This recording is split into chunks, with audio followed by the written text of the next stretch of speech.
එහෙනම් මොකක්?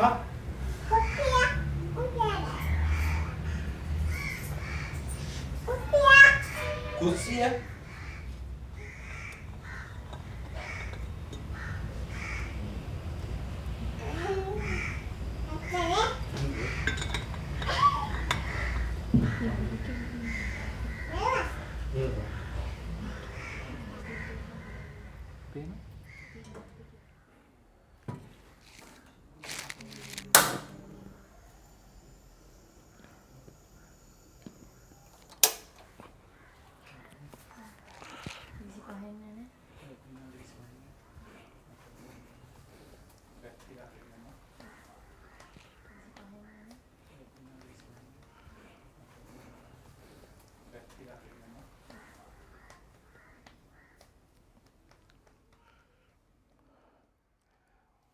මෙහෙමයි දැන් ලියන්නේ ඇයි කියන ප්‍රශ්නේ හිතන්න ඕනේ. එක එක කාලවලට එක එක දේවල් එක්ක ලියන්නේ. නමුත් ලියන්න තෝරා ගැනීම කියන එක ගත්තොත් දැන් අපි අර ඉස්කෝලේදී මේ ලියන්න එක එක රචනා මම ගසක් මේ වගේ ඌ ඇරුණාම ඊට පස්සේ අපි අපේම දේවල් ලියන්න උත්සාහ කරනවානේ කවියක් හරි මොනවා හරි. මට මතකාකාරයට මම ඉස්කෝලේ 5ේදී වගේ තමයි හැම එකක් ලියන්න උත්සාහ කළේ. නමුත් ඒක තනිකරම කොපියක්. කොපියක් කියලා මම දන්නෙත් නෑ ලියන ප්‍රොසෙස් එක ඇතුලේ. නමුත් පස්සේ මට තේරුණා මම මේ ලියලා තියෙන මායාරංජන්ගේ මගේ රාජ්‍යය කියන පොතම තමයි මම ෆැන්ටසි ගහලා මම ලියලා. දැන් එතෙන්දි මොකක්ද අරමුණ වෙන්නේ? දැන් පළවෙනි කොට ළමයෙක් අනුකරණය කරනවානේ. කවුරු හරි වෙන්නනේ අනුකරණය කරන්නේ. හරි වෙන්න එකක්නේ. එතකොට ඒ තියෙන කුඩා කාලයක ඊළඟට ඒක හරහා යම් අනන්‍යතාවක් ගොඩනගා ගන්න තියෙන එක. අපි විවිධ දේවල් කරනවානේ. දැන් මම නාට්‍ය කරන්න ගියා. නොයෙකුත් එව්වා. ඒ හැම එකක් කරාම අපිව ඩ්‍රයිව් කරන එක අපි ඇත්තටම දන්නේ නැහනේ. අවිඥානිකයිනේ ඒක. වෙසක් කුඩුත් ගහලා තියෙනවා. ඒවත් මොනවා හරි දෙයක් තුල යම් එක ආත්ම ප්‍රකාශනයක් නොවෙන්න පුළුවන්. ඒ වගේ අපි සාමාන්‍යයෙන් දැන් වෙසක් කූඩු ගහන එක, මෝටර් බයිසිකල් පදින එක, ක්‍රීඩා වගේ ආත්ම ප්‍රකාශන හැටියට පිළිගන්නේ නැහැ නේ. නමුත් ඒ හැම එකම මිනිස්සු කරන හැම දෙයක්ම එක්තරා ආත්ම ප්‍රකාශනයක්නේ. ක්‍රීඩකෙක්ගේ ක්‍රියාවලිය වුණා. එයා ශරීරය හරහා වෙන්න පුළුවන් ප්‍රකාශ කරන්න ඒක. දැන් අපේ මොකක් හරි කුතුහලයක් තියෙනවා. දේවල් හොයනවා. අනන්‍යතාවක් ලබා ගන්න උත්සාහ කරනවා. හරි. හරියට මුල්ම ගෝත්‍රිකයෝ පිහට්ටක් ගහගෙන හරි ඊට පස්සේ ඒක කොමියුනිටි එකක් හරියට ඒගොල්ලෝ ඒ පිහට්ට ගහ ගන්නවා. බොඩි පේන්ට් එකක් කරගන්නවා. මේ හැම එකකින්ම සුවිශේෂත්වයක් ගන්න උත්සාහ කරන එකක් නේ තියෙන්නේ. ඕකම සරලව කිව්ව හැකි කැපී පෙනෙන්න කියන එකත් කිව්ව හැකි. නමුත් Tamanට හැමෝටම මම කියලා අර ඊගෝ අනන්‍යතාවයකුත් ඕනේනේ. දැන් ඕක එක්ක තමයි ඇත්තට මුල් එළඹු. ඒක ඇතුළත අද දක්වාමත් තියෙනවා. කවුරු හරි කියනවා නම් මේ ඌව නෑ දැන් මම කරන්නේ සම්පූර්ණම ආත්ම ප්‍රකාශනයට නැත්තම් සමාජ යථාර්ථය වෙනස් කරන්න. එහෙමම නැහැ මම හිතන්නේ. ඒ ඔක්කොමත් තියෙනවා. ඒ සියලු දේවල් තියෙනවා. නමුත් දැන් එහෙම ගිය කාලවලින් පස්සේ අපි යම් ආකාරයකට ලෝකය දකින්න උත්සාහ කරනවා. ලෝකෙ දකින්න උත්සාහ කරනවා කියන්නේ අපි ලෝකෙ මීට කලින් දැකපු මිනිස්සුන්ගේ ඇස් වලින් හුඟක් දකින්නේ අනිදර්ශනවාදීන්ගෙන්, කලාකරුවන්ගෙන්. එහෙම ඇර මේ අපේ ජීවිතය ඇතුලේ මට කොහොමද ලෝකේ දැනෙන්නේ, හැඟෙන්නේ, මම දකින්නේ ඕකත් එක්ක අපි අරගලයක හැම වෙලාවෙම ඉන්නවනේ ඇත්තට. ඒකත් එක්ක තමයි ඊට පස්සේ කාලාන්තරයක් තිස්සේ ලියන එක යන්නේ. හැබැයි අර මුල් ලැබුවා කැන්සල් වෙලා නැහැ. ඒවා තියෙනවා ඇතුලේ. මං හිතන්නේ අවසාන කෘතිය කරනකම් ඕනෙම කලාකාරයෙක් නැත්තම් නිකන් ඉන්න පුළුවන් නේ. ඒක ඇතුලේ අර කුඩා කාලේ කවුරු හරි වෙන්න කරන උත්සාහය, කැපිපෙනීම ඒවත් තියෙනවා. හරි. මගෙම කියලා සත්‍යයක් හොයාගෙන කියන්න උත්සාහ කරන එක. මගෙම කියලා මට දැනිච්ච ආකාරය මේක. අනිත් කෙනාට දැනෙන්නේ වෙන විදියකට. ඔය සියල්ල ඒක ඇතුලේ තියෙනවා. නමුත් දැන් මම මෑතක ගත්තොත් මගේ කෘතියක් මේ එහෙම මේ අලුතෙන් නිර්මාණයක් උනේ නැහැ. 2018 වගේ ඉඳලා මම එකම නවකතාවක් එක්ක ඉන්නේ. ඒක මම දන්නේ නැහැ ලියයිද කියලා. يعني දැනට A4 300ක් විතර ලියවෙලා තියෙනවා, ටයිප් කරලත් තියෙනවා. ටයිප් නොකරපු ඒවත් සෑහෙන ප්‍රමාණයක් තියෙනවා. නමුත් ඒක කොච්චර විශාලද මට හිතෙන පිටු 2000 3000ක් වෙන්නත් පුළුවන්. නමුත් තාම අවුරුදු 7ක් ඒකේ ඉඳලත් මට ඒක ටෙක්නික් එක අහුුන්නේ නැහැ කියලාත් මට හිතෙනවා. يعني මට ඕනේ අපේ අර අවිඥානයේ තියෙන එකට ඇතුළටම කිමි දෙන්න. මොකක්ද මම දැන් මගේ තියෙන පංචේන්ද්‍රියන් ඕෆ් කළොත් එතකොට මගේ මනස වැඩ කරන්නේ කොහොමද? පංචේන්ද්‍රියන්ගෙන් ගැලවිලා මම පරිකල්පනය කරන ඒවා ඇතුලේ මගේ ඩිසයර් එක කොහොමද වැඩ කරන්නේ? හරි. කියන්නේ එළියේ තියෙන සියලුම නීති රීති, සමාජය, හෘදේ සාක්ෂි ඔක්කොම ඕෆ් කළාට පස්සේ මගේ අර අමු මට හම් වෙන මගේ යත ඒක කොහොමද භාෂාවට ගන්න? ඒකට භාෂාවක් නැහැ. අතර අවිඥාණයට භාෂාවක් නැහැයි කියලානේ කියන්නේ. අවිඥාණය කියලා හේකුත් නැහැ. භාෂාව තුලින් ඒක හැදිලා තියෙන්නේ කියලාත් කියනවා. ඔය අර කිකිලිද විතරේද වගේ උබතෝ කෝටිකනේ. ඉතින් මම උත්සාහ කරන්නෙම පළවෙනි කොට මම දෙයක් දකින්නකොට, ඇහෙන් දකින්නකොට ඒකත් එක්ක මට දැනෙන අර අපි ඒක අභිධර්ම එහෙම කතා කරනවා දකින්නකොට නම් ඒ චක්කු ප්‍රසාදය කියලා. ඇසේම තියෙන ප්‍රසාදයක් තියෙනවා යම් යම් දේවල් කෙරේ. මේක කොහොමද වචනයට ගන්නෙ? ඉතින් ඒක එක්තරා ගවේෂණයක්. ඒ ටික හරියටම නිකන් හරියට ඒක අර මේ ආගමික ශාස්ත්‍රූවරු ගවේෂණය කරනවා වගේ නැත්නම් මනෝවිද්‍යාඥයෙක් හරි කවුරු හරි ගවේෂණය කරනවා වගේ මගේ හිත කියනක මට සම්පූර්ණයෙන්ම එළියට දාගන්න ඕනේ. ඒ එළියට දාගන්න හදද්දී ඒක අන්තිම පරස්පරයි. වචනකින් අල්ලද්දී ඒ වචනේ භාගයක් නැහැ. ඒ වචනේ කියන්නේ ඒ ෆීලින් එකේ මං කියන්න හදන දේ භාගයක් නැහැ හැලිලා තියෙන්නේ. හැලිච්ච එකත් කොහොමද මං අරකටම ගන්නෙ?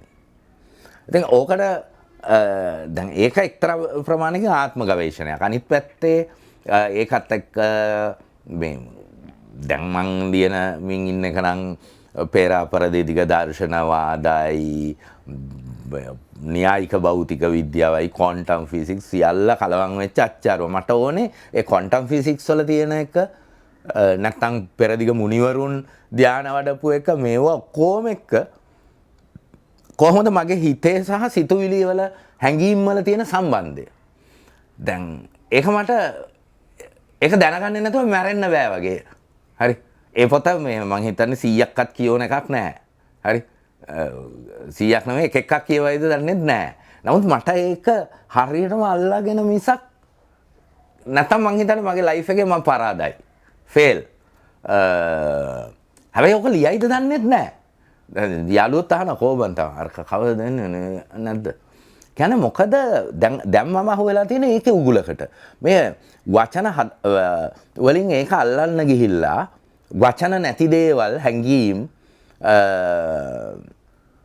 ඒ හැඟීම් කියන්නේත් අපේ හැඟීම් හෝ භාවයන් නැත්නම් රසයන් ෆෝමැට් කරලා තියෙනවනේ ශිෂ්ටාචාරයේ ඇරිස්ටෝටල්ගේ එක පැත්තකින්. අනිත් පැත්තෙන් භරත මුනිලා, හාමහලා, ආනන්දවර්ධනලා ඒගොල්ලෝ ෆෝමැට් කරලා තියෙනවා. මේ ක්ලාසිකල් මොඩල් දෙක ඇරුණට පස්සේ ඊළඟට පුනරුද කලාවන් එක නව සම්භාව්‍යවාදයක එහෙම ෆෝමැට් කරලා තියෙනවා. ඊට පස්සේ නූතනවාදී එව්වන් එව්වට අභියෝග කරලා එහෙම හැදි මේ එකකටවත් අර අහුවෙන්නේ නැති මොකද්ද තව එකක් තියෙනවා කියලා වරලා මට දැනෙනවා. ඒක එක ට්‍රිප් කරන්න ගත්තට පස්සේ ඒ හැඟීම් එක්කයි ඒ හිතුවිලි එක්කයි ඒ වචන එක්කයි සමහරවිට හිතුවිලි වල ප්‍රකාශනයක් හැටියට නෙමෙයි වචන එන්නේ. හිතුවිල්ලට කලින් වචනය ඇවිල්ලා. එතකොට ඒ හිතුවිල්ලෙන් තමයි වචනය මේ හැඟීම හදන්නේ ඒ වචනෙන් තමයි සිතුවිල්ල හරි හැඟීම හරි හදන්නේ. දැන් මේ උගලට අහු වෙලා ඉන්නේ මං. ඒක ලූප් එකකින් වගේ ගැලවෙ ගන්න බැරුව. මොකද ඒක මාර සැපයි. අර මේ හිමාලයේ මුනිවරු බවුන්නඩන වගේ භාෂාවත් එක්ක මම ඔය කියන එක ටිකක් ඔය මේ ජේම්ස් ජොයිස්ගේ සාහිත්‍යයත් එක්ක යන එහෙම වර්ඩ් ට්‍රිප් එකක්. මේ පොඩි කානිවලයිසේෂන් නෙවුවත් එක්ක තියෙන. ඒකට අහු වුණාට පස්සේ මේ අර මිනිහෙක් ඇබ්බැහි වුණාම වෙන්නේ. දැන් සමහර වෙලාවට අපි ප්‍රේම සම්බන්ධතා, ලිංගික සම්බන්ධතා පටන් ගන්නවා. ඒකක්වත් අපේ ජජ්මන්ට් වල හරියන්නේ නැහැ. ඒ මනුස්ස එක්ක සමහර වෙලාවට අපිට අපි ගෙවන සමාජීය ජීවිතය අපේට හැමෝටම සමාජීය ජීවිතයක් තියෙනවනේ පැක් එකන්නේ ඒක. අපි කැමති ඒවයි අකමැති ඒවයි මේව වෙච්ච. ඒක ඇතුළට අරක හරියන්නේ නැහැ. ලොකු ගැටුමක් වෙන්නේ. නමුත් ඒ තිබුණත් ගැලවී ගන්න බැරුව තියෙන දේවල් තියෙන්නේ. අරකට ඇබ්බැහි වෙලා, ඒකට ගොදුරු වෙලා. ඒවට නිකන් වසඟ වෙලා අර වහ කෑවා වගේ බිලි වෙලා. දැන් වෙලා තියෙන්නේ දැන් මම මේ වචන සහ සිතුවිලි හැඟීම් ඒකේ එහෙම බිලි වෙලා ඉන්නේ. හරි මාර සැපයි.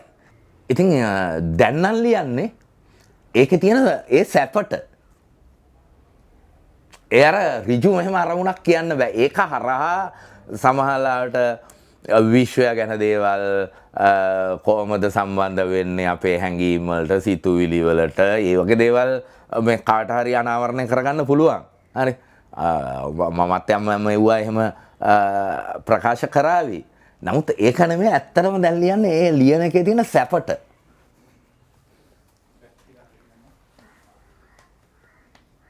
ඔද හිතන්න ගාලිය ලියපෙදීන එකක් තේරෙන්නේ අර මැරෙන්න කලින් ලියන්න ඕන වගේ. ඔව් එහෙමවත් නෑ. ඉතින් එහෙමත් නෑ. සමහරවිට ඔය මරණ වෙනකන් ඒ සොමියෙන් කැඩෙන්න බැරි වුණා ලියලා ඉවර කරන්න හේකුත් නෑ. මැරිලත් තව සොමිය ගන්න ඕන නම් දිගටම ලියයි. හරි ඉවර කරන්න නැතුව. එහෙම දැන් ඒක කියන්නේ ඒක වාට ඒ බලාපොරොත්තු ඊට ඩෝඩොත් ඒ මොකද්ද කරනවාට ඒක ලියා ගන්න බැරි වෙනවා. හරි. ඒකේ මොකද්ද? නෑ මෙහෙමයි. කියන්නේ මැරෙනවා වගේ.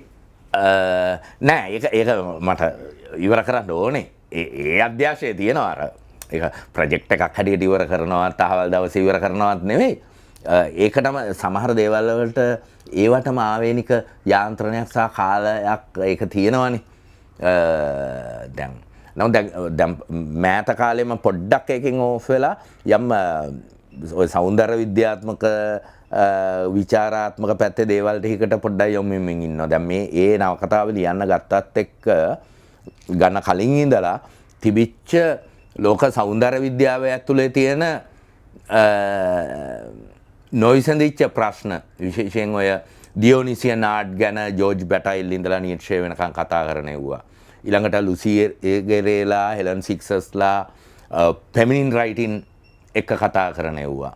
කියන්නේ දැන් මගේ කෙත් මම එක්තරා විදිහකට උත්සාහ කරන්නේ දැන් ඉරිගෙරේ එහෙම කියනකොට ස්ත්‍රිය තම ශරීරයෙන් ලියයි කියලා. මම බොඩි එකෙන් ලියන්නේ කොහොමද? අපි ලියන්නේ මනන විඥාණයෙන් අපි හිතලා එහෙමනේ. මට ඒ රයිටින් ඉවරයි. ඒ රයිටින් ඕන වෙලාවක වාඩිලා ලියන්න පුළුවන්. ඒවා මේ අවුරුද්දට එක පොත ගානේ මේ අවුරුද්ද නෙමෙයි මාස 6ට ඕන නම් එහෙම ලියන්න පුළුවන්. ඒක නෙමෙයි මගේ බොඩි එක. ඒ බොඩි එක කියලා වරලා කියන්නේ දැන් අපේ ඇහැ ගන්නෙත් ඇහැ කියන්නේ මොළේම කොටසක් කියලා වරලා අලුත් මතයක් තේනවනේ. සහ අපේ මසල් මෙමරි මෙව්වන් ලියන්නේ කොහොමද? එතකොට ඒ ක්‍රියාවලිය ටිකක් සංකීර්ණයි. ඉතින් මේකෙදි මම කියන්නේ අර හෙජමනික සෞන්දර්ය විද්‍යාවක් තියෙනවනේ පෙර අපර දෙදිග මුල් බැහැලා තියෙන. ඒක නූතනවාදයට පශ්චාත් නූතනවාදයට ආවත් ඒගොල්ලෝ අරක එක හැප්පෙනවා තමයි. යම් යම් කැඩුවට ඒගොල්ලොත් අවසානයේ අරකෙම හිර වෙනවා. විශේෂයෙන් පවුල. කියන්නේ ශිෂ්ටාචාරය, රාජ්‍ය මේ ටිකෙන් සම්පූර්ණ පිටපැනපු ටිකක් ඔය සහජයානික කියලා කියන්න පුළුවන්. කියන්නේ අර මාතෘ මූල සමාජයක තිබිච්ච සහජාශ මූල ස්වරූපය කරා කොහොමද මේකෙන් ඕෆ් වෙන්නේ? දැන් ඕක ගැන මම ටිකක් තියරිටිකලි ලියමින් ඉන්නවා. උංගා ප්‍රවාද ගොඩ නැගිලා තියෙනවා. මං හිතන්නේ ඉස්සරහා මාස 6-7 ඇතුළත මූලික සෞන්දර්ය කෘතියක් හැටියට ඒක ඒවි මේ තියෙන හෙජමනියකට පොඩ්ඩක් ඇටැක් කරන. ඒකත් අර ලියන එකේම කොටසක්. ඒක ඇතුලේ මට විසඳ ගන්න බැරි ගැටලු ටික විසඳා ගන්න ඒකෙදි ඔස්සේ ගොඩ නැගිච්ච වුවම තමයි මේක එන්නේ. ඉතින් මං හිතන්නේ මේ ලියන්න නැතුව මැරෙන්න ඕන එකක් නැහැ. ඉවර කරගන්න පුළුවන් වෙයි කියලා මට එහෙම විශ්වාසයක් තියෙනවා. කියන්නේ මේ හදිසියේ එකපාරට මේ හැප්පිලා මැරෙන්න පුළුවන් පාර යනකොට. නමුත් ඉතින් ඒත් කමන්නේ ගත්තු සමිය තියෙනවනේ ලියවීමේ.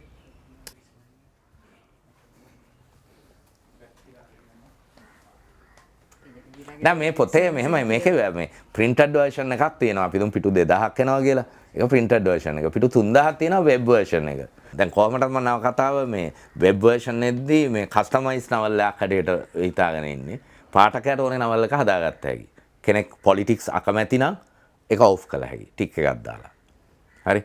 history අකමැති නම් off කළ හැකි. feminism අකමැති නම් off කළ හැකි. Tamanට ඕනේ ඌ විතර on කරගෙන customize novel එකක්. හැබැයි පොදුවේ core එක හැමෝගෙම version වල තියෙනවා core එක. අපි හිතමු දැන් හැමෝගෙම එක මූලික මගේ එන feminist හරි මොනවා හරි ඒක තියෙනවා. තිබුණාට ඒකේ ඒකම දිගට යන මේක. සාමාන්‍ය පාඨකයට බාධා වෙලා ඔලුවට ගහලා කියන්න ඕනේ ටික මම තියෙනවා පොදු core එකේ. අර ටික මේ ටික් එක දාගත්තොත් විතරයි එන්නේ. වෙබ් version එකේ පිටු 500ක් විතර තියෙනවා. ඒක මගේ මරණය කන්ෆර්ම් වුණාම විතරයි ඉන්ටර්නෙට් එකේ ඒ ටික ඔන්න වෙන්නේ ඩෙත් මෑන් ස්විච් එකකින්. එතකන් ඒ ටික කියවන්න බෑ. මොකද නීතිමය ගැටලු වලට සමහර ඒවාට මූණ දෙන්න බැරි නිසා. ඒක ඩෙත් මෑන් ස්විච් එකක් හරියට තමයි ඔන්න එන්නේ. ඉතින් ඒක පොඩි විකාරයක්. මොකක්ද ඒක හිතන්නේ එහෙම. දැන් සමහර ඒවා තියෙනවනේ. ඒකට කලින් මේ වගේ දැන් ලොකු ප්ලෑන් එකක් නැතකොට දැන් සමහර ඒවා තියෙනවා මට අමුවෙන් කිසිදු කලාත්මක බවක් නැතුව අම්මුම විරෝධය මට දැනෙන ප්‍රකාශ කරන්න ඕන ඒවා තියෙනවා. ඒවා ප්‍රකාශ කරලා ලංකාවේ ජීවත් වෙන්න බෑ. කනේ කොහමදත් මම මේ වෙබ් version එක කොහේ හරි පිටරටකින් අප්ලෝඩ් කරනවා. ඒක හොයාගන්න බැරි වෙන්න. කියන්නේ printed version එක ඉතින් printed version එකත් බොහෝ වෙලාවට copy left වෙන්න පුළුවන්. copy right නෑ. copy left එකක් හැටියට ඉන්ටර්නෙට් එකට අතහැරලා දානවා. ඒක පැතිරලා ගියා. ඒක සදාතනිකව සයිබර් කැලිකසල එක්ක තියෙන එකක් වෙන්න පුළුවන්. නමුත් ඒක රටවල් කීපයකින් PDF මේවා කරලා දැම්මොත් TRC එකට බම්බු ගහන්න බෑනේ. ඕන කෙනෙකුට ඩවුන්ලෝඩ් කරගන්න පුළුවන්. කන මගේ මේක ඇතුළත එනවා විරෝධයක් සම්පූර්ණ පවුල රාජ්‍ය සහ නවකතාව කියන තුනටම එරෙහි. මම මේ තුන එක මේ මල්ලේ ලුණු කන තුනක් හැටියට දකින්නේ. පීතෘ මූලික පවුල රාජ්‍ය නැති කරන්න බෑ කවදාවත් පවුල තියාගෙන. මේ දෙකේම එකම ආකෘතිය තමයි නවකතාව කියලා කියන්නේ. නවකතාවට කිව්වේ රෝමන් කියලා. රොමැන්ටික් කියන්නේ රෝමකාරයින්ගෙන් ඉන්නේ. රෝමය තමයි ධනවාදයේ කේන්ද්‍රස්ථානය. අධිරාජ්‍යවාදයේ කේන්ද්‍රස්ථානය. වතිකානුව. මේ එකම ශුද්ධ වූ පවුල වතිකානුව විසින් ෆෝමැට් කරන ඒකේ ආකෘතියක් හැටියට තමයි ඒකේ ලව්මියෝ එකේ හැටියට තමයි රෝමන් කියලා නවකතාව එන්නේ. ඒ නවකතාව එතනින් එහාට මොන විකල්ප මාක්ස්වාදී මොනවාද කියන්න මාක්ස්වාදී මොනකට ගියයි කියමු. ඒගොල්ලන්ගේ රාජ්‍යයක් තියෙනවා. නිර්ධනපාන්තික රාජ්‍යයක් තියෙනවා. කොමියුනිස්ට් රාජ්‍යයක් තියෙනවා. ඒක ඇතුලේ පවා ඔය එංගල්ස් වගේ කෙනෙක් පවුල පිළිබඳ ප්‍රශ්න කරපු දේවල් තියෙනවා. හැබැයි ඒවත් නැවත රිපීට් අවතාර හැටියට එන්නෙම අර රෝමේ හැදිච්ච ඒ සදාචාරවාදය, ඒ බල ව්‍යුහය ඒ ටිකමයි. ඉතින් ඒකට මගේ තියෙන අමුමමු විරෝධය ඒක කියන්න පුළුවන් අමුම කුණුහරුප වලින් විතරයි. ඉතින් ඒ රෝම වතිකානු ප්‍රොජෙක්ට් එකේම කොටසක් බවට ලංකාවේ බුද්ධ ආගමත් පත් වෙලා තියෙනවා. ලංකාවේ බුද්ධ ආගම කියන්නේ අබේගිරියේ සිටම වතිකානුවේ වගේම තව ප්‍රොජෙක්ට් එකක්. දඹදෙණි කතාවත ඇතුළුව දිගින් දිගට ආපු. ඉතින් ඒකට තියෙන විරෝධය එළිය ප්‍රකාශ කරලා සමාජයේ ඉන්න බැරි වෙනවා. ඉතින් මැරුණට පස්සේ ඩෙත් මෑන් ස්විච් එක ඔන්න එන්න දැම්මහම ප්‍රශ්නේ ඉවරයි. ඊයේ ප්‍රකාශ කරන්න නැතුව මැරෙන්නත් බෑ. ඔව් මම හිතන්නේ මම ප්‍රකාශ කරනවා වැඩි අනිවාර්යයෙන්.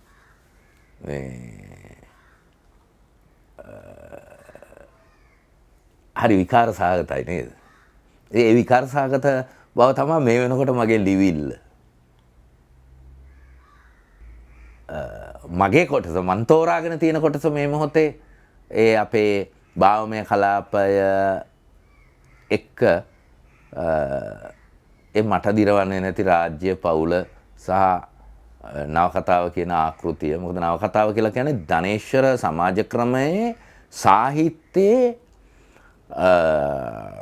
ප්‍රධානතම මොඩ් ඔෆ් ප්‍රොඩක්ෂන් එක මං හිතන්නේ නවකතාව. ඒ නවකතාවෙන් තමයි සම්පූර්ණ බහුත්වවාදය නැති කරපු පේගන් ඇදහිලි ඉඳලා ඉවරලා එසිනිලා ඉඳලා අර නොස්ටික් කියලා ඉවරලා කියපු ප්‍රඥා මාර්ගික ක්‍රිස්තියානි මෙවුවා සියල්ල නැති කළා. ඒක දේවවාදයට රෝමය ගෙනාවා වගේ නවකතාව ඇතුලේ පැරණි සාහිත්‍ය ඇතුලේ තිබිච්ච හුඟක් දේවල් ඒවා කලාත්මක නැහැ කියලා අයින් කරලා මෙහෙම ප්‍රොඩක්ට් එකක් හැටියට ඉදිරිපත් කරනවා. ධනේශ්වරයට ප්‍රොඩක්ට් ඕනේනේ පැක් කළා. ඒගොල්ලන්ට අර අඛණ්ඩ කතන සම්ප්‍රදායේ චිත්‍ර වහලේ සිවිලිමේ අඳින හරියන්නේ නැහැ. මොකද ඒක විකුණන්න බෑනේ ගෙනහිල්ලා. අයිතිය ගන්න බෑනේ. ධනේශ්වරයට ඕනේ වෙන්නේ පුද්ගලික අයිතියට විකුණන්න පුළුවන් දේවල්. ඉතින් එතෙන්දී දැන් පැරණි කියන්නේ අපි දුන් චෝසර්ලාගේ හරිය ඒ වගේ කෘතීන් ධනේශ්වරය තුල මිනිසුන්ට ප්‍රොඩක්ෂන් එකට ගිය වේලාවයි ඔක්කොම දේවල් එක්ක ශ්‍රම කාලය ගන්න එපා. එතකොට අර වගේ වුව එක්ක විවේකය දිය කරන්න බෑ. එතකොට ඉක්මනින් කියවලා ඉවර කරන්න පුළුවන්. මුල මැද අග සහිත අනවශ්‍ය දේවල් අයින් කරපු. දැන් සමහර ඒවා තියෙනවා ඔය දැන් ඒවා ටෙක්නික් හැටියට ඩෙවලොප් වෙනවා. ඔය ඩිග්‍රේෂන් එක්ස්කර්ෂන් ඒ වගේ මේ අර අතුරු කතා උපාඛ්‍යානම සියල්ල අයින් කරනවා සාහිත්‍යයෙන්. දැන් ඒ ටික ඊට පස්සේ මායා යථාර්ථවාදීන්ගෙන් උතන එවෙන් යම් ප්‍රමාණවලට එනවා. ඒ ආවත් ඉතින් ප්‍රකාශකව try කරන්න එඩිටර් කෙනෙක් දාලා ඒ ටික අයින් කරන්න. රෂ්ඩියම් ලොකු ගෝරයක් අද ගන්නවානේ. මං හිතන්නේ මුවස් ලාස් ලාෆ් එකේදී මේ ධනේශ්වර ක්‍රමයට ඕනේ නියම සාහිත්‍යකාරය තමයි පාවුලෝ කොයියෝ හරි කුමුරුකමි. ගානට ප්‍රොඩක්ට් එක මෙහෙම කළා බුක් ලොන්ච් එකටත් ගානට ගිහිල්ලා බුක් ලොන්ච් එකට යනකොට ප්‍රන්සෙත් කොයියෝ යනකොට ගම් වලින් බස් පිටින් අරගෙන එනවා ඉස්කෝල වලින් ඒ જાති ධාතු වන්දනාව වගේ. කොයියෝගේ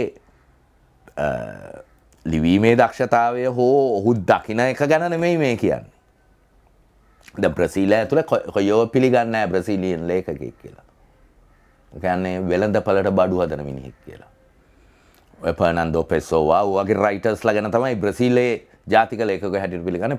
පාවුලෝ කොයියෝ සතප්පාකට පිළිගන්නේ. පාවුලෝ කොයියෝ රෂ්ටි ගැන පිස්සෙක් කියලා. මේ ගුණදාස සම්රසේකරත් කිව්වේ එහෙම. ජොයිස්ට ගැන පිස්සෙක් කියලා මොකටද මෙව්වා? මොකද ජොයිස් කිව්වා එහෙම විකුණන්න බෑ. ධනේශ්වරය ඇතුලේ එහෙම විකුණන්න බෑ. වඩාත් අලවියක් ගන්න බෑ. ඒක හරියට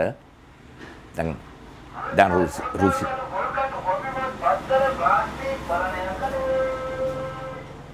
ඒක හරියට රුසියාවේ දැන් කැන්සර් වලට බේතක් හොයාගත්තනේ. දැන් රුසියාව නිවේදනය කරලා තියෙනවා සියලු ලෝකෙම සියලු දෙනා නිකන් දෙනවා කියලා. කැන්සර් බේත් හොයාගෙන තිබුණේ. ඇමරිකාව තුල පවා. ඒක ඒගොල්ලෝ මාකට් එකට දැම්මේ නෑ. මොකද කැන්සර් බේත මාකට් එකට දැම්මොත් මිනිසුන්ගේ කැන්සර් හොඳ වුණොත් ඒක හරහා විකුණන තව ගොඩාක් ප්‍රොඩක්ට් තියෙනවා. මේක වෙළඳපළක් මාෆියා එකක්. ඒ නිසා සමහර හොඳ කරන්න පුළුවන් දේවල් වලට හොයාගෙන එහෙම්මම ඒක රහසිගතව තියෙනවා.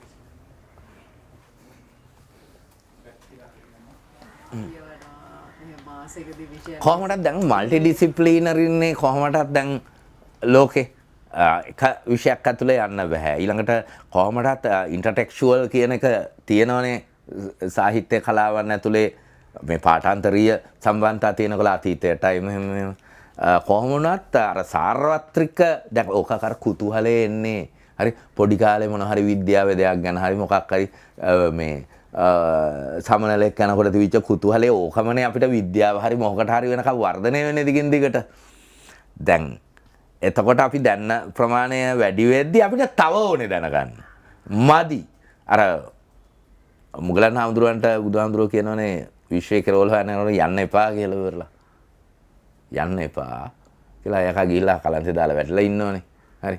ඒ වගේ අර කියන්නේ මේ අර අහුරක් මෙහෙම අරගෙන මේ මන් දන්න ප්‍රමාණය මේ වනයේ තියෙන කොළ ප්‍රමාණය වගේ කියලා කියන්නේ. ඉතින් ඕක තමයි ඉතින් මං හිතන්නේ මිනිස් චින්තනයේ ස්වභාවය. ඕක ඩිසයර්ත් ඔහොම තමයි. සමහරට පව එක්ක යන මිනිහත් ඔහොමම තමයි. සමහරට සල්ලි හොයන්න යන මිනිහත් ඔහොම තමයි. ඒ ඉවරයක් නැහැ. ඉතින් එක්තරා ප්‍රමාණයකදී දැන් මම නම් ඇත්තට මේ දැනුම් කලාපයන් මේවා කරගන්නේ එන් එහා තියෙන සාරය මොකක්ද කියලා හොයාගන්න.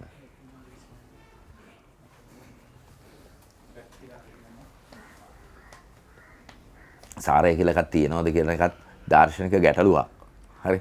සාන්දෘෂ්ටිකවාදීව ඉඳලා එහෙම ගැටලුවක් තිබුණානේ. සාරයක් නැහැ. පැවැත්ම විතරයි තියෙන්නේ කියලා ඒගොල්ලෝ අස්තිත්වය විතරයි කියලාත් ගෙනාවනේ. මට හිතෙනවා සාරයක් තියෙනවා කියලා.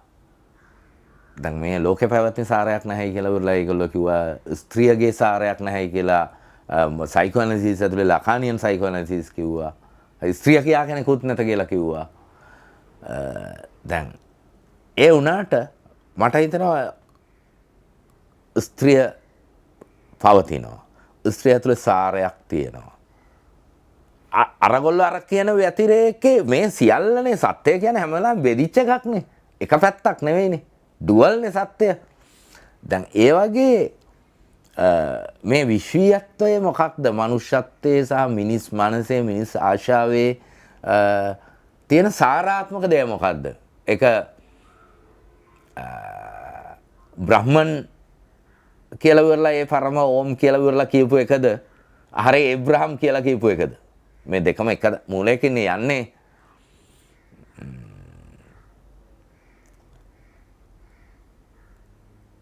කොහොමුණත් ඒක ගැන සාරයක් තියෙනවා කියන එකත් එක්ක විතරයි කියන්නේ එතනින් එහාට නැත්නම් මේ තියෙන භෞතික පැවැත්ම පිළි අරගෙන ඒකේ ඉන්න වෙනවා. මුකුත්ම කරන්න ඕනෙත් නෑ එතකොට. මේකේ පවතින්න ඕන දේ ටික විතරයි කරන්න ඕනේ. ඒක හරි බෝරින් වැඩක් නේ. පවතින්න ඕන ටික රස්සාවකට ගිහිල්ලා යනවා වගේ. හැමදාම කනවා, හැමදාම ඇඳගෙන කොහේ හරි යනවා, වැඩට යනවා. දැන් අපිට ඉන්න බෑනේ එහෙම. හුඟා මිනිස්සු ඉන්නේ එහෙම තමයි. සමස්ත මානව වර්ගයෙන් සෑහෙන කොටසක් අර හියුමන් ඩස්ට් හැටියට එහෙම තමයි ඉන්නේ. මේ නමුත් අපිට බැරි එකක් තියෙනවනේ. ඉතින් එතනින් එහාට මට හිතෙනවා සාරයක් සොයාගත හැකි. ඒක හරිය විද්‍යාව කියනවනේ දැන් හිග්ස් බෝසෝන් කියලා දේවාංශුව කියලා. ඒ දේවාංශුව හොයාගත්තොත් දැන් හිග්ස් බෝසෝන් පිළිබඳව හොයාගැනීමක් කරලා තියෙන්නේ. නමුත් මේ සියල්ල අවසාන සංරචකය කියලා දෙයක් ඒගොල්ලෝ හොයනවා දේවාංශුව. මේ විශ්ව සියලු රහස් දැනගත හැකි. එන්නේ වගේ පිස්සුවක් මේක.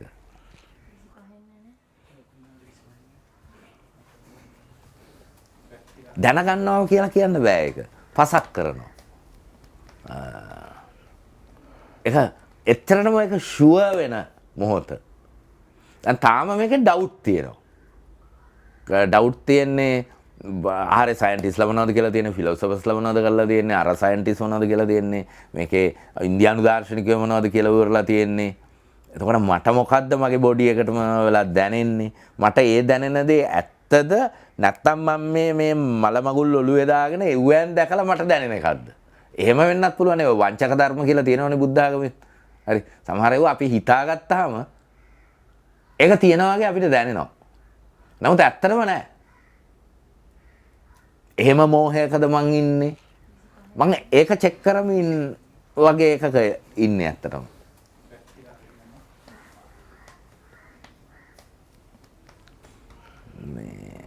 එතෙන් මම අර මෙතන වහලේ මෙතන ලණු දෙකක් දාලා මම කළා මේ ජනෙල් පඩියට හිටින්න ලෑල්ලක් මම කරලා ඕකේ කොළ තියලා තිබුණා ලියන්න.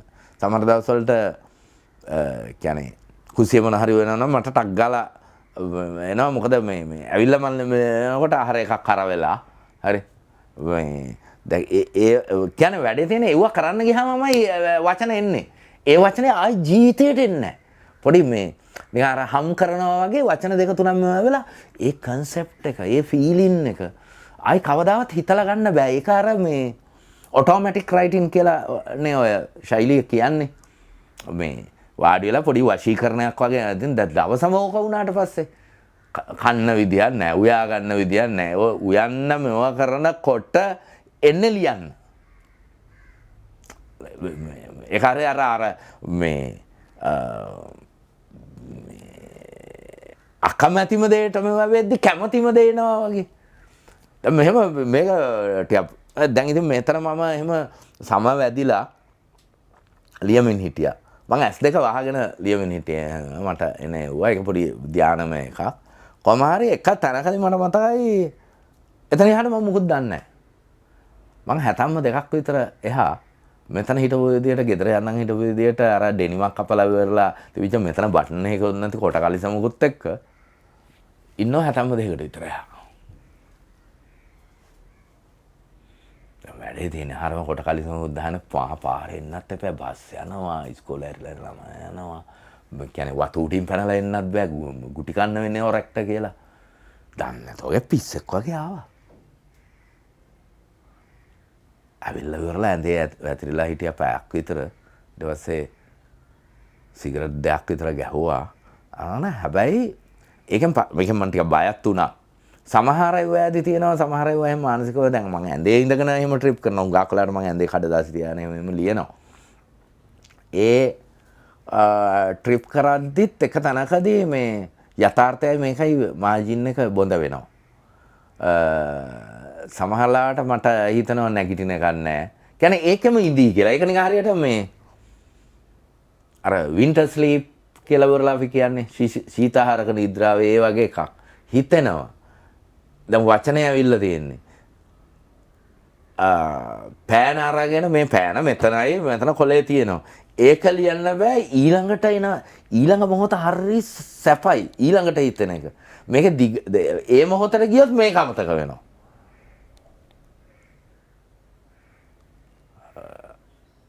මේක සමහරට උඹතුවක් වෙන්නත් පුළුවන්. ඒක වෙනස මාක් කරගන්න පුළුවන්ද ඔඩේ උඹතුව සහ මේක? දැන් පුළුවන්. දැන් පුළුවන් ඒක. දැන් පැහැදිලිවම මේක පුළුවන්. කියන්නේ මේ කියන්නේ දැන් මායක මේ ටිකේ මගේ හිතවත්තු කීප දෙනෙක් ජීවත් වෙනනේ නාට්‍ය කරන. හරි.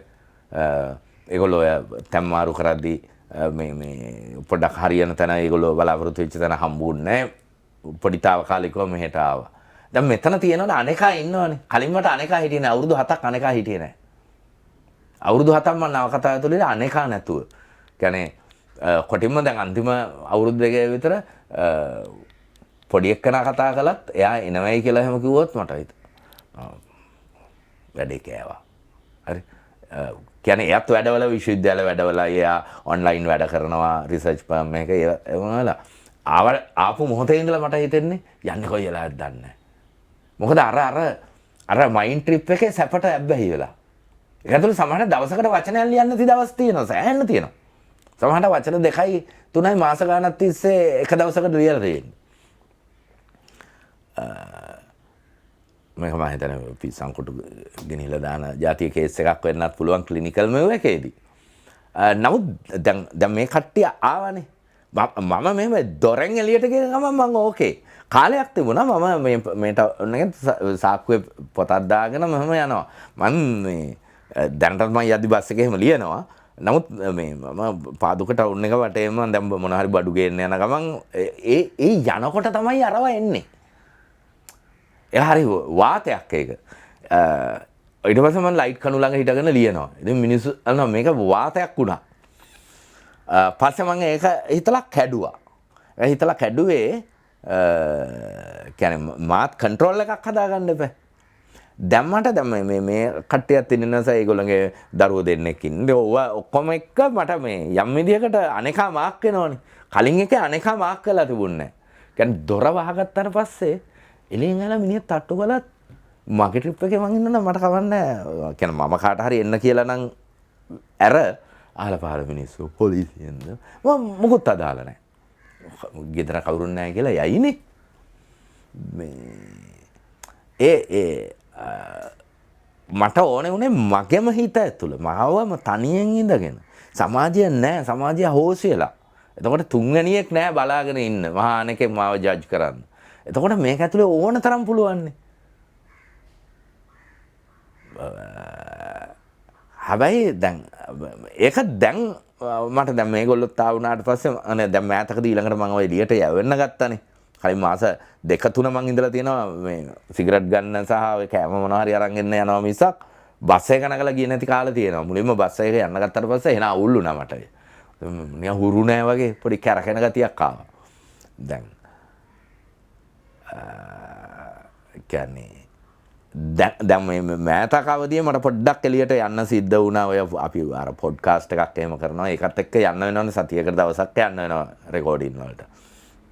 දැන් ඒ වගේ ඒවා දෙක දැන් ටිකක් මොනවා වෙලා තියෙන්නේ. හැබැයි දැන් මට තියෙනවා අපි තුමුකෝ මේ මොහොතේ කවුරුත් නැහැ කියලා. මෙතනින් හිටියත් කමන්නේ නැහැ දැන්. සද්දබද්ද නැත්තම් මම එක කතා කරන්නේ නැත්තම් මට දැන් මෙහෙම අර අනේකා නැතුව මං ගත්තු එක ට්‍රිප් කරන්න පුළුවන්. එතෙන්දි මං හිතන්නේ දෙක මාක් කරගන්න පුළුවන් කියලා. අර මොහොතේ එක අවදි වල බැරි වෙලා තියෙනවා. ඔයිට කලිනුත් මම ඔය මහිලා වංශය ලියලා එම ඉවර වෙලා මේ එළියට ආවා. නන්නත්තරයි පාරේ ඇවිදින්න බෑ වාහන යනකොට ඒ සද්ද තරන්න බෑ. හරි කැරකෙනවා. හරි අන්තිමේ දැන් බස් එකේ ගිහලා ටවුන් හෝල් බැස්සා. මට හිටන් ඉන්න බෑ කැරකෙනවා. ඒ ෆිසිකල් මුකුත් නෙමෙයි අර මේ. කියන්නේ මං හිතන්නේ අපි ඇවිදිනකොට අර අපේ මේ කනේ තියෙනවනේ අර වෝටර් ලෙවල් එකකුත් ඔය ඔව්වා කොම එක ප්‍රශ්නකුත් තියෙනවා මං හිතන්නේ. මේ ඇවිදිනකොට දැනෙනවා නිකන් මේ අර පොළොව උඩින් යනවා වගේ. පස්සේ මං කියන්නේ ටිකක් බයයිත් නේ මට හුරුම එකක් තමයි මට ග්‍රෙගරිස් රෝඩ් ඉස්සර ජර්මන් කල්චරල් චිත්‍රපටි බලන්න කියලා. මං ඒකට දාගත්තා කොහොම හරි පෙට්ටි කඩේකින් තේ එකක් බීලා සිගරට් දෙකත් අරගෙන අහන ග්‍රෙගරිස් රෝඩ් එකට ගියා. ඒක හරි කාම්නේ. අර මාර ගස් ටික පරණ ඒ විදිහට තියෙනවා. අර කොලොනියල් බිල්ඩින් ටික තියෙනවා. ඒකේ ඒ පැත්තට මේ පැත්තට ගියාට පස්සේ හරි ගියා.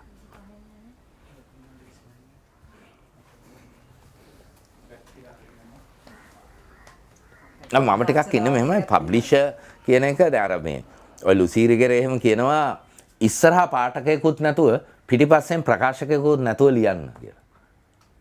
ෆෙමිනින් රයිටින් වල එක මූල ධර්මයක් හැටියට එයා කියන්නේ. එතකොටයි තමන්ගේ ජීවිතයේ සියලු අභිරහස් අඳුරු අශීල සියල්ල ලියලා දාන්න පුළුවන් එතකොටයි කියලා. දැන් ඔය ජොයිසුත් කතා කරන නයිට් ලැන්ග්වේජ් කියලා එයා ලියන්නේ නයිට් ලැන්ග්වේජ් එකකින් කියලානේ උඟක් විචාරකයොත් කියන්නේ. මේ එතෙන්දී මම මේ පබ්ලිෂන් එක ගැන හිතන්නේ නැහැ. දැන් මට දැන් ඔය පොත පිටු 2000-3000 කරනවා ඕක ප්‍රකාශකෙක් ගහන්නේ නැහනේ. ඊළඟට ඕක ගහලා විකුණන්නත් බෑ. ගන්න මිනිස්සුත් නැහැ. නමුත් මට යාළුවෝ දෙතුන් දෙනෙක් මට ඒකට සම්පූර්ණ වියදම දෙන්න එහෙම තියෙනවා. මම ඒව එකක් හිතන්නේ නැහැ. ගන්නේ ලියන ප්‍රොසෙස් එක ඉවරයි නේ බෑ.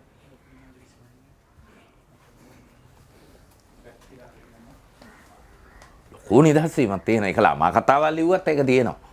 ළමා කතාව තියෙන ගොඩාක් ප්‍රමෝදය. හරි. කියන්නේ මම කතාන්දර ලියන්නේ ළමා කතාව වලට විතරයි. ඒ අර මම කතාව කියන එක එහෙම පාවිච්චි වෙන්නේ නැහැ. ස්ටෝරි කියලා අර ස්ටෝරි ස්ට්‍රක්චර් එකට යන. නමුත් හැම එකම මේ ලොකු රිලීස් එකක් තියෙනවා.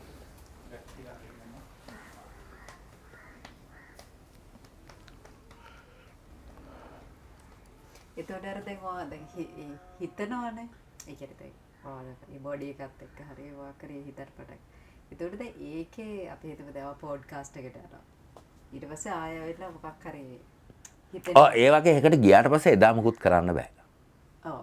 එතකොට ඔයාට හිතන එක අර කන්ටිනියස්ලිද ඒකට දැන් ඔයාට දැන් කලින් හිතුන එක නෙවෙයි ඊට පස්සේ දැන් ඔයා ලියන්න ගන්න වෙනම එකක්. ඔව්. ඒක සම්බන්ධයක් නැහැ.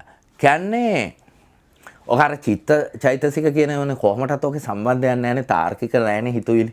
විසිරිච්ච වගේ අපි තාර්කික එකක් තියාගෙන ඉන්නේ අපිට එළිය අපි කරන්න තියෙන වැඩ අපේ උන්නතිකාමය අපි හිතන අරමුණු අපේ රස්සාව පවුල මේකත් එක අපි මේ වෙන සවිඥානික උත්සාහයකන ඉන්නේ මං කරලා දෙන සවිඥානය ඕෆ් කරලා දෙන සවිඥානයේ මං ගන්නවා මං දැන් පොඩ්කාස්ට් එකට යන්න ඕනේ අරුන් කතා කරලා ආවල් වෙලාවට යන්න ඕනේ ඒ මේවා ටික එතකොට මං අරක යම් විදියකට ස්විච් කරගන්නවා හැබැයි ඒ ස්විච් කරගත්තා දැන් ඒ යන අතරේ සැකෙදි මං කොහොමදත් කඩදාසි ටිකක් පෑනක් තියාගෙන යන්නේ එතකොට අර එළිය ගහකොළ යන වාහන අහස බලාගෙන යද්දී ඒව ඇතුළේදී අර මයින්ඩ් ට්‍රිප් එකේ යනවා.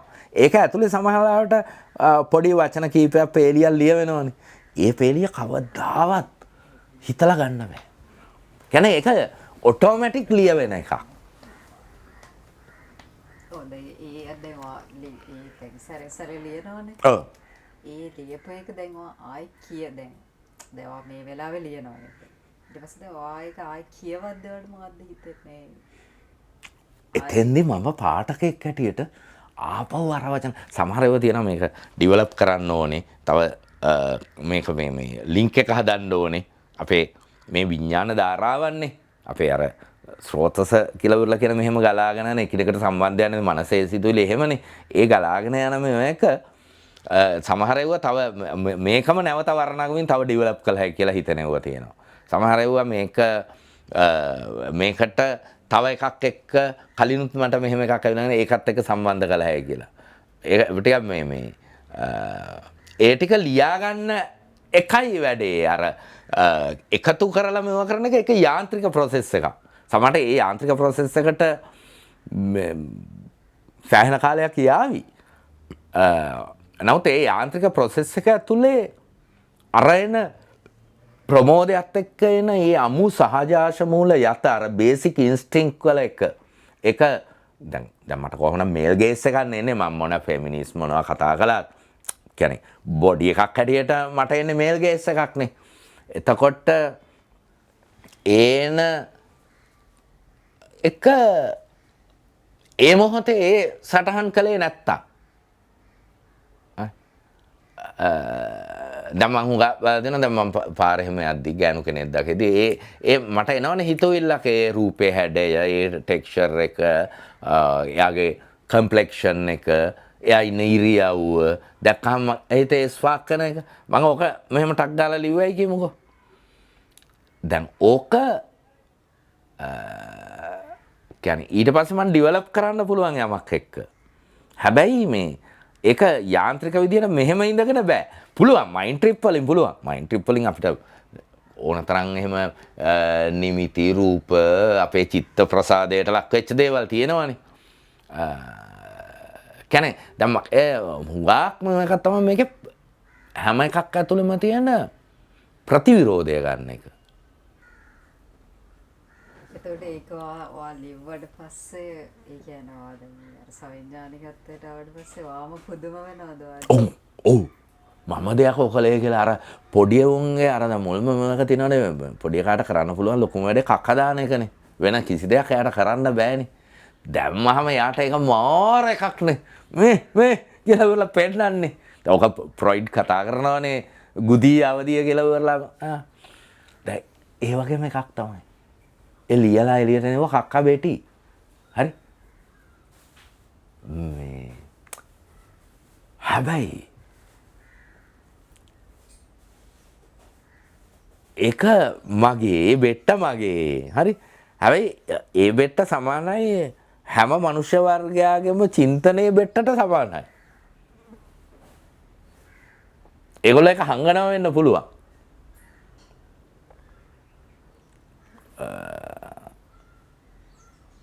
ඒක හරි මේ කියන්නේ එක පැත්තකින් හරි වේදනාකර ක්‍රියාවලියක්.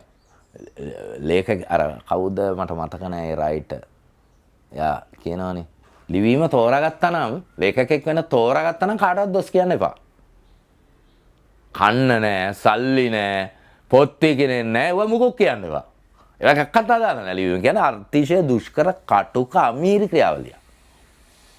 ඉතින් එතකොට ඒක මිහිර බවට ඕනෙම අමිහිරි කටුක දෙයක් එක්ක අපිට දිගට ඉන්න පුළුවන් අර රෙසිලියන්ස් එක අපි හදාගත්තොත් ඒක මිහිරක් බවට පත් වෙනවා. එතෙන් දෙවා ඒකට ගියාට පස්සේ දැන් අර එයාගේ ඔළුවේ වැඩ කරන්නේ අරක එළිය හිතනවා ඒ සිතීමේ කලාපය ඊට පස්සේ ලියනවා කියන එක. ඔව්. දැන් මං හිතන්නේ පෞගිය අවුරුදු 2018 ඒතර අවුරුදු 7ක් වගේනේ. ඒ 7ේම මම මේ නවල් එක ලියපු එක විතරයි කළේ. يعني ඒකේ විතරයි මම ඇතුළතින් ඉඳලා තියෙන්නේ. අනිත් මිනිස්සු ආශ්‍රය කරනවා, පොඩ්කාස්ට් කරනවා, කන එව්වා, උයන එව්වා. හරි. වෙන කොහේ හරි ගිහලා දේශනාවක් කරන්න වුණා නම් ඒ සියල්ල එකක්වත් මම කරලා නැහැ. ඒ ටික කරලා තියෙන වෙනම අරකේ තමයි ඉන්නේ. එදා චුට්ටක්කල් ලියලා නැහැ තමයි. හැබැයි ඒකේ විතරයි. ඒක නිකන් අර ඕම්කාරයක් වගේ වෙනවා තියෙනවා. ඒක අනිත් දේවල් මතක් වෙන්නේ නැහැ වාට. ඔව් ඒවා කරනවා. ඒවා පුරුද්දෙන් කරනවා. දැන් දේශනයක් කරන්න පුළුවන් පුරුද්දෙන් අතෙන්ට එලා ඒක කරන්න පුළුවන්. කන ඒක හරි පුරුද්දෙන් ඒක කරනවා. මේ දැන් කොච්චර හිතුවත් දැන් එහෙම නැතුව මං ඉඳලා තියෙනවා මාස 3-4 මේ ඒවා බාධාවල් මං තනිකර කඩෙම්ම ගිහිල්ලා කෑම අරගෙන මේවා කළා. අර ඒක මනුස්සයට කෑම ගෙනහල් දෙන්න කියලා මේවා වුණා. හැම වෙලාවෙම හැබැයි තියෙනවා අර ප්‍රතිවිරෝධය නැතුව. දැන් කොච්චර අය උදකලා වෙලා ඒක හදාගත්තත් බාධාවකුත් තියෙන්න ඕනේ. එතකොට තමයි අනිත් එක ට්‍රිගර් වෙන්නේ. නැත්තම් කිසිම හිතුවිල්ලක් නැහැ මෙහෙම හිස්ව ඉන්න එකකුත් තියෙනවා. කියන්නේ තමන්ගේ ඇතුළතට මේවා කරද්දී යම් දෙයක් එනවා. තමන්ගේම හිත ඇතුලේ ට්‍රිප් කරද්දී හැබැයි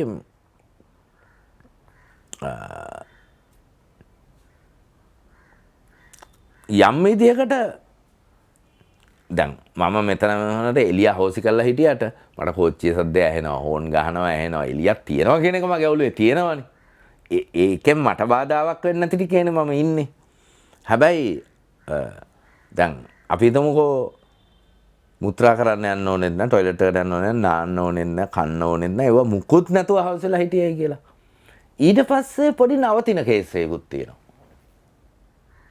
ඒ යාන්ත්‍රණය තේරෙන්නේ නැහැ ඇත්තටම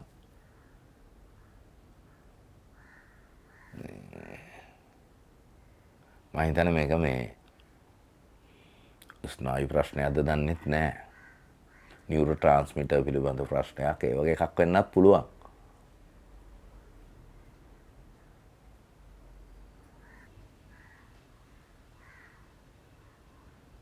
මම හිතන්නේ මේක මේ මානසික පොඩි සංකීර්ණතාවයක් හෝ ව්‍යාධිද කියන්නත් බෑ ඉතින්.